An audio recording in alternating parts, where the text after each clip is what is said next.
Yo, what's up guys? Kembali lagi dengan saya tentunya di Sun Project. Oke, sebelum ke videonya dan apa yang kita bahas hari ini, pasti tentunya ini yang sedang viral ya, ini bakal kita bahas. Tentunya kita apa sebelum ke videonya? Intro hula tuh, let's go.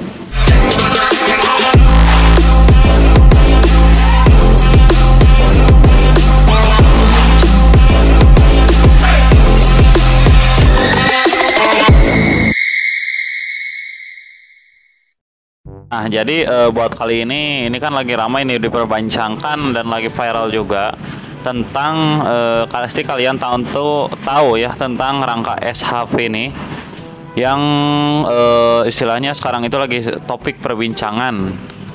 Nah, sebelumnya sih rangka SHV ini kita kan udah pernah bahas tuh apa sih itu rangka SHV. Nah, jadi si rangka SHV ini atau yang disebut dengan kalau kepanjangannya itu adalah Enhanced Smart Architecture Frame, atau yang pernah mendengar di sini tuh merupakan teknologi rangka terbaru Honda yang disematkan pada Honda Beat, Deluxe, dan Genio. Rangka SHV pada Honda Genio menggunakan proses produksi mutakhir seperti proses press serta laser welding. Dan rangka SHV juga di sini rangka jenis terbaru yang diluncurkan pada tahun 2019. Nah, seperti itu guys. Dan menggunakan rangka SHV juga di sini ada All New Genio, Genio dan Beat juga dan Vario 160. Nah, seperti itu. Dan di sini pun struktur rangka motor yang diklaim lebih ringan, lincah, dan nyaman. Namun belakangan ini ada isu bahwa rangka SHV mudah patah dan berkarat. Dan PT Astra Honda Motor pun selaku produsen motor Honda di Indonesia membantah isu tersebut dan menyatakan bahwa rangka SHV telah melalui uji kualitas yang ketat. Apakah Anda tertarik? Dan seperti itu, guys. Nah, jadi saya di sini bakal ngebahas tentang apa sih kelebihan dan kekurangan si rangka SHV ini. Nah, tidak perlu berlama-lama, kita langsung ke videonya. Let's go. Nah, guys, jadi yang tadi kita bahas mengenal kelebihan dan kelemahan rangka SHV pada motor matic. Dan kebetulan ini saya di laman webnya Lingkar ID Jateng.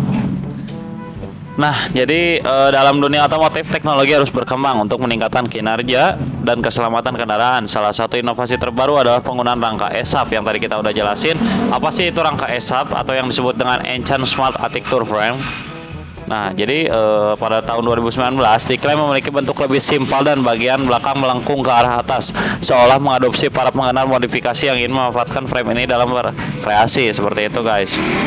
Nah, yang tadi kita bakal jelasin itu apa sih kelebihan si rangka SHV ini? Yang pertama itu adalah dia itu diklaim ringan dan kokoh. Nah, seperti itu guys. Oke, kita lanjutkan lagi. Oh, salah guys, salah.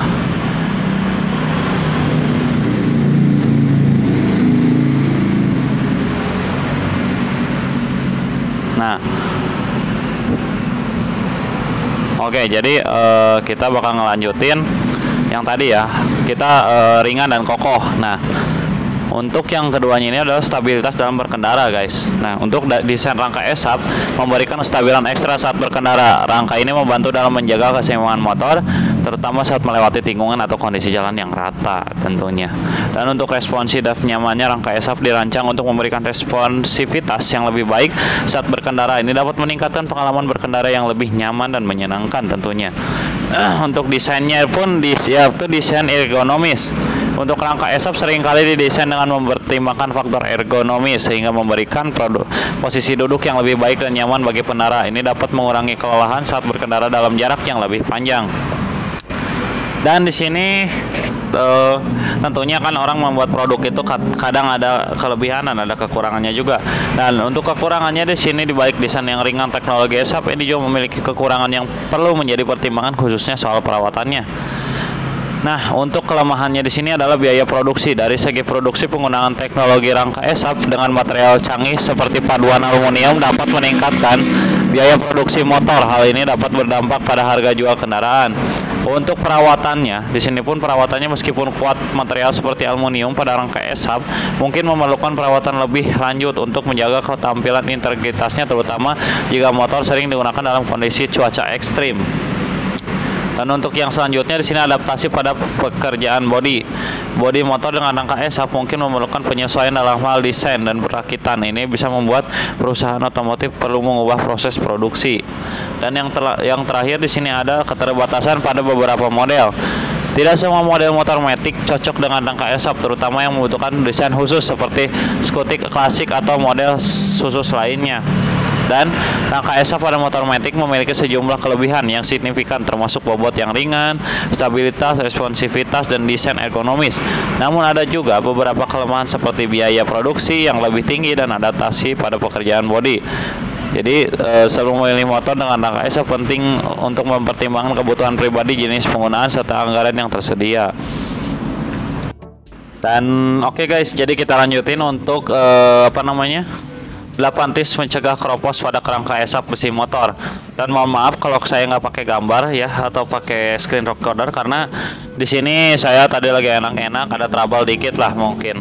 Jadi buat episode kali ini saya nggak bakal pakai screen recorder dulu. Saya bakal ngejelasin 8 tips mencegah keropos pada kerangka ESAP besi motor. Nah, yang pertama di sini yang pertama ini kita pakai pelindung karat. Nah, jadi korosi dan karat adalah musuh utama besi yang dapat menyebabkan keropos.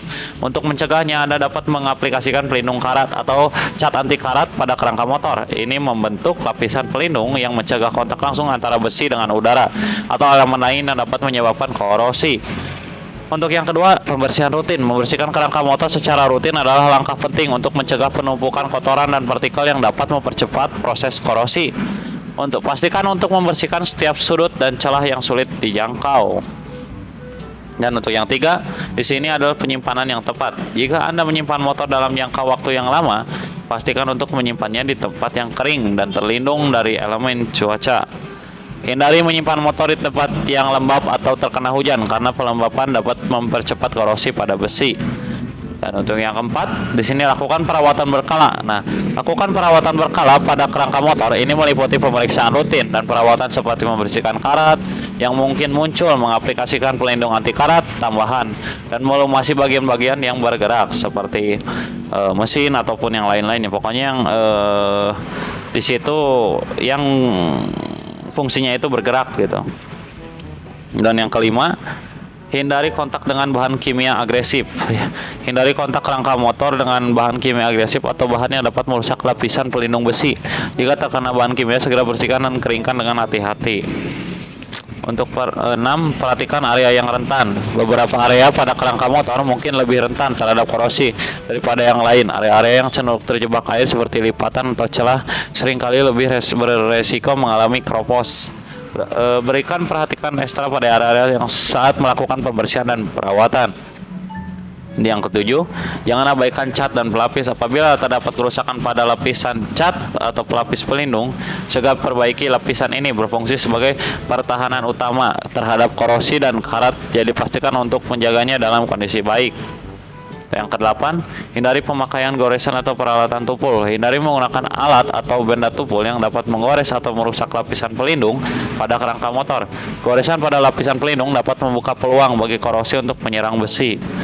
Dengan mengikuti tips di atas, Anda dapat mencegah keropos pada kerangka ESAP besi motor Anda. Jadi di situ ada 8 langkah untuk mencegah atau merawat si rangka ESAP ini, seperti itu guys. Jadi di situ ada 8 tips ya yang bisa diberikan. Jadi itulah istilahnya si rangka ESAP ini yang jadi kontroversi ya. Mungkin kita juga di sini nggak tahu ya, mungkin yang video viral itu yang bahwa bapak pakai motor Genio merah ya kalau nggak salah, si rangka tengahnya itu patah. Nah itu kita juga nggak tahu ya, istilahnya nggak bisa nafsirin bahwa itu tuh emang pure gara-gara salah di Hondanya ataupun emang sudah pemakaian yang sudah lama dari si bapak tersebut. Jadi masih pro dan kontra juga gitu kan. Jadi kita nggak bisa nafsirin, oh ini gara-gara ini nih, nggak bisa seperti itu. Yang cuman yang kita lihat emang si rangka Genio ini patah tengahnya seperti itu. Ya mungkin tadi saya bisa memberikan tips mencegah keropos pada kerangka ESAP besi motor. Jadi agar mencegah istilahnya korosi pada besinya gitu kan. Jadi kita bisa lebih antisipasi ke depannya seperti itu. Yang bagusnya sih menurut saya emang yang langkah ribetnya itu kita dicat ulang si rangka besinya itu, tapi bukan dicat ulang ya, kalau lebih ininya dilapisi dengan lapisan anti karat. Tapi mungkin kan pengerjaannya pun cukup lama karena harus mencabut semua mesin dan bodi, kita ambil rangkanya doang, itu kan butuh proses yang lama gitu kan. Mungkin kalau yang pingin lebih simpelnya, mungkin kita harus lebih sering mencucinya dan ngecek lagi gitu kan. Iya, seperti dibersihkan gitu, dicuci agar kotoran-kotoran yang istilahnya hinggap di besi-besi tersebut hilang gitu, karena itu juga bisa menyebabkan korosi pada besi. Apalagi motor kan sering kena banjir atau kena apa kan kita nggak tahu gitu, istilahnya kotoran-kotorannya itu menempel di rangka, dan itu semakin lama semakin menumpuk dan akhirnya menyebabkan korosi dan akhirnya berkarat. Dan sesudah karat kalian pasti tahu apa efeknya, seperti itu guys. Dan mungkin menurut saya yang tadi kita bahas di sini penyimpanan yang tepat, mungkin kalau motor saya pun karena takut juga ya, motor saya itu kan disimpannya di luar rumah, kedinginan, kepanasan itu bisa menyebabkan satu faktor yang menyebabkan si rangka itu bisa korosi juga seperti itu. Jadi penyimpanan yang tepat dan istilahnya kita yang di luar ini lebih rentan, malah ya lebih rentan untuk si rangkanya ini terkena korosi atau karatan itu.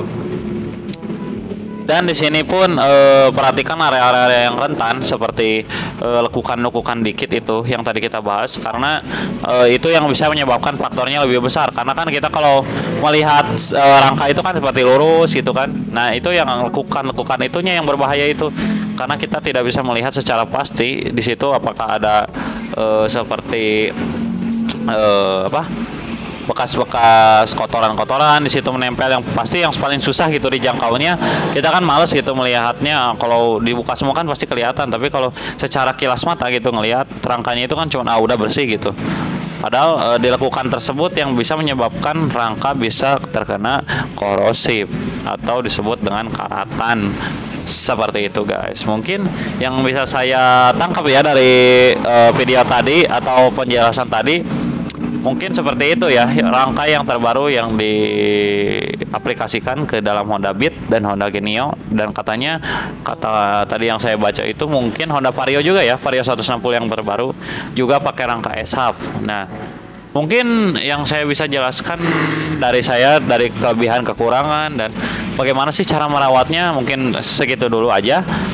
Oke, mungkin penjelasannya sampai segitu aja. Kita lanjut closing. Oke guys, jadi terima kasih buat kalian yang selalu pantengin channel ini dan terus ada di channel ini. Makasih, dan jangan lupa untuk dukung saya. Dukung apa nih? Untuk di sini ada usaha saya. Buat kalian yang area Bandung bisa beli ayam penyet maupun gehu maupun pempek juga di sini ada. Nanti saya cantumin.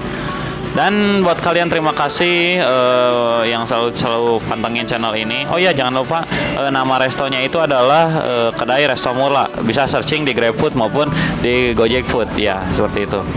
Oke guys, mungkin videonya sampai segitu dulu. Buat kalian jangan lupa like, comment, share, dan subscribe, dan share ke teman-teman kalian agar channel ini terus berkembang. Oke guys, see you next time video. Assalamualaikum warahmatullahi wabarakatuh. Oke guys, bye bye, see you next time video.